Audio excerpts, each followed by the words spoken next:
navyompenda kwake taira, na kuna vingi anavitenda nafsi na hasira.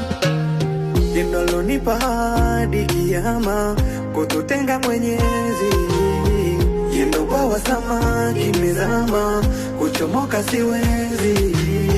Hata muda wa kula chakula yuko bize huko TikTok, na vichekesho vya kina kigugumizi ndo anafanya mimi nakosa usingizi.